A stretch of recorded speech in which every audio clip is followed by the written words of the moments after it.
So my name is Jeff Farina. I'm with Original Parts Group, and we brought a 1966 GTO Convertible out here to SEMA show.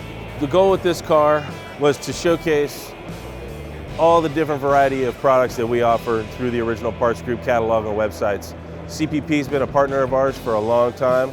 We really enjoy working with them. They make some quality products, so it was a perfect opportunity to incorporate their products into our build. For the CPP products that we used, everything was easy to install. Everything from the engine mounts to the transmission cross member, everything came with detailed instructions, all the hardware we needed. It really went together well, and it made everything around it that much easier. It's the first time we've ever put an LS engine into one of our builds. Most of the time our builds are restored to factory spec. So this is the first time we've done a restomod type build.